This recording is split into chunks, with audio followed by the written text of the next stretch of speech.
this is my display, my neck display stand. So far I want to show you what I was able to do. So this is a new sketch of what I made. This is a very short live video, so live stream. I'm not going to waste so much time. So this is what I sketched. You see, it's a very simple design. So, and this is how the design will look like. It's going to look like this. You can see it's going to look like that. So a big and a short, a big and a short, a big and a short. You can see. So now this is how it's going to look like. And then this is how the earring is going to look like.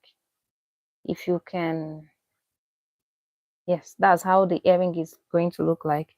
It's a very simple piece, but what makes it very different is your choice of color, one, two, your choice of accessory, and your choice of accessory, and you know how shiny they are. Well, rule of thumb is that if they are very shiny, then they are going to go a long way to impress your customer or your audience. So let's just say that.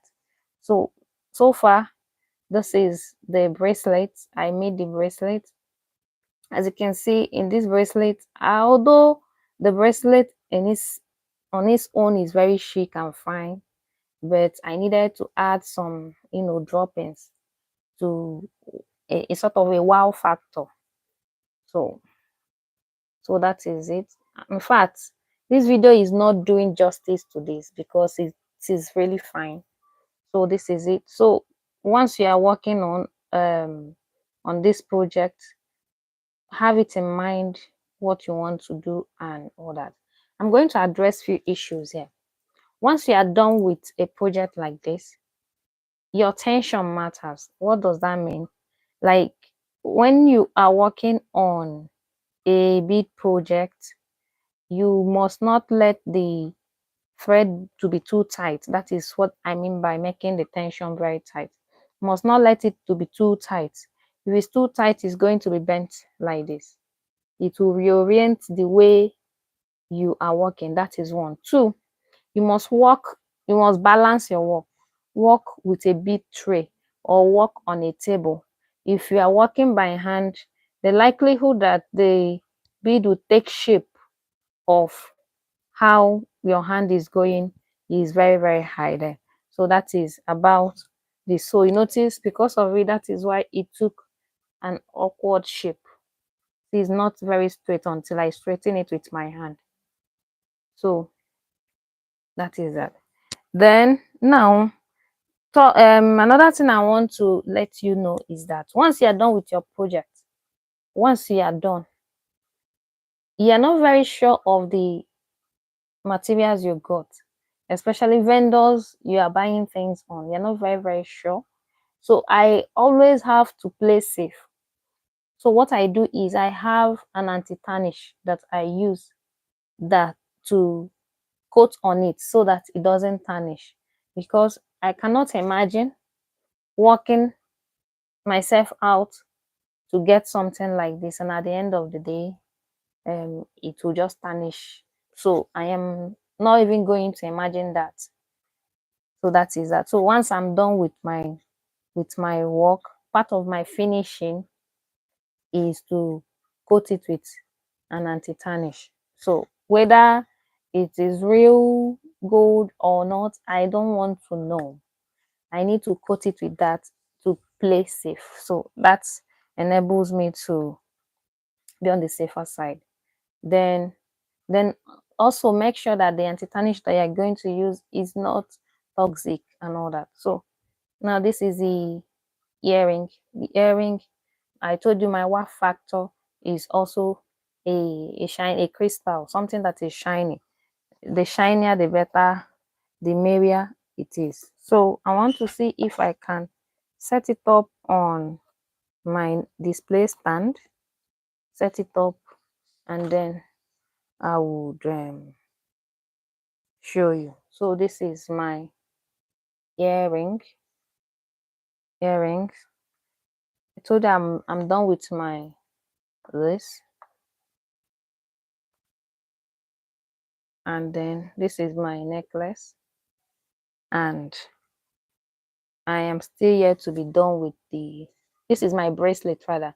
I'm yet to be done with the necklace. Now, once I'm done with the necklace is going to assume the pendant is going to be like that of the earring, the dropping of that of the earring, so that I will, at the end of that, I'm going to get a cohesive piece for this project.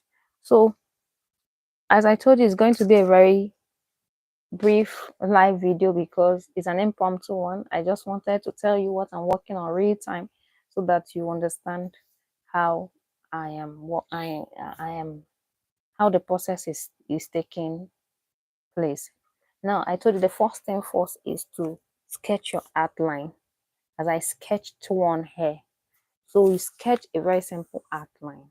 If you don't have an idea, you can go online, check so many beads, very simple pieces that catches your eye. So once you get the one of choice that you want, you sketch it out, sketch out how it's going to be. Then two, you're going to pick a color. So color combo, you can pick, you go for things that attract you, or nail designs are things that I really love to go for. In fact, once I say nail design, I want to pick all the elements in that nail design to make a piece. And then if you do not have, if you cannot pick designs from a nail design, you can go and pick maybe from clothing and all that, or you look at um wedding garments. Yes, wedding garments are things that have so much luster, so much sparkles and all that. So they always attract one. So you pick colors off, you lift up colors from that piece to make a design piece. So make sure that your work is going to be cohesive, as I always state anytime I'm talking about starting a beading project.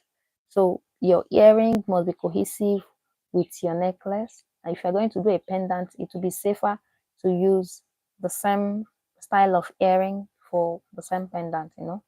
And then cohesiveness also include the color. The color that you are going to use has to be the same for the bracelet, for the earring, for the necklace, and whatsoever piece you want to include in that set. So that is it for this project, and have fun. I'm going to put up a comprehensive video of how I made this piece, and at the end of the day, I would show you the end product. So thank you so much and have fun today. Cheers. Bye.